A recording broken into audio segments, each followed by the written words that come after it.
Comment la spiritualité a renforcé ma confiance en la vie? Que m'a apporté cette connexion avec mes amis? Est-ce qu'elle m'a empêché les surprises de la vie? C'est ce que je vais vous raconter.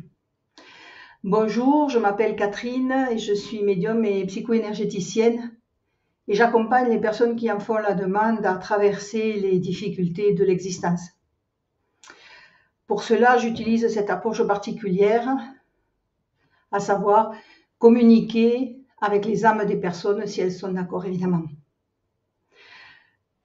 Tout d'abord, excusez-moi, j'ai la voix un peu éraillée ce soir.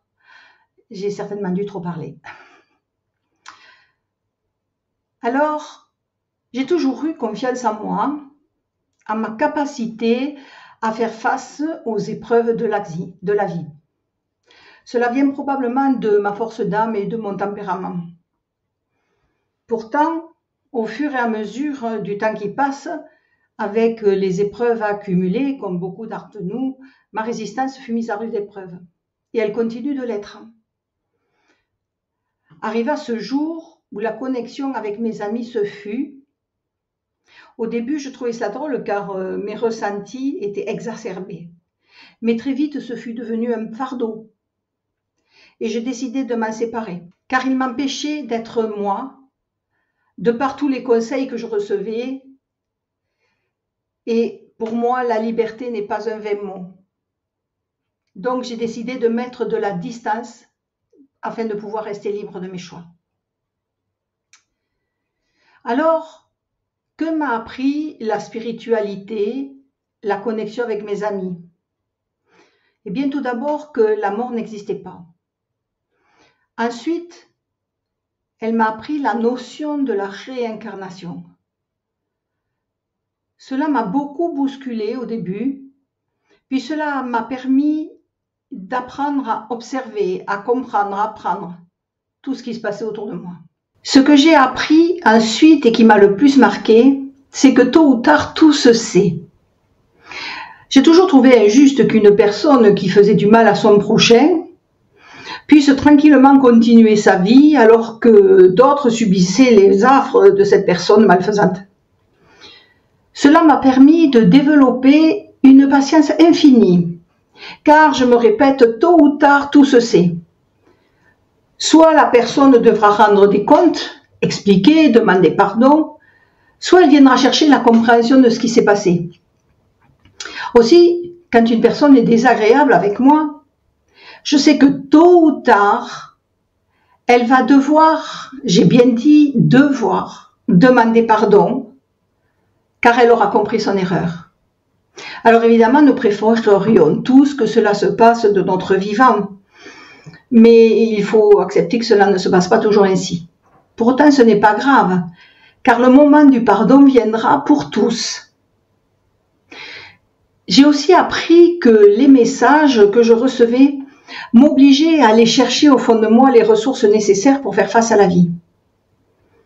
Cela aurait pu me pousser dans le côté obscur, mais j'ai fait le choix de rester fidèle à mes valeurs et à certains moments de mon existence aussi à la loi. Là, je fais référence à ce qu'a vécu ma mère la dernière année de sa vie, moment où j'ai dû saisir la justice pour la protéger.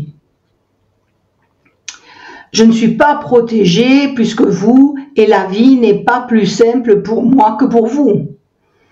Je dois faire face encore et toujours aux difficultés induites pour beaucoup par une situation sociale extrêmement pénible. Dans ces moments-là, je remercie déjà mon compagnon et mes enfants d'être présents, sans oublier mes amis qui veillent à ce que je ne m'isole pas.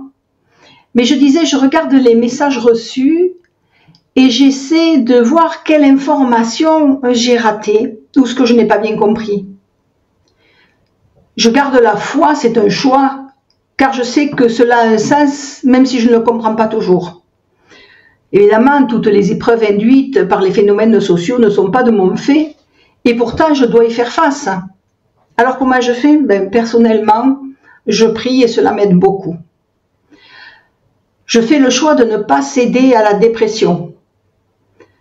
Je rappelle ce que me disait une ancienne collègue, la vie est un film, ce n'est pas une carte postale. Peut-être cette dernière phrase vous parlera-t-elle davantage que mon approche spirituelle. Pour moi, elle la complète.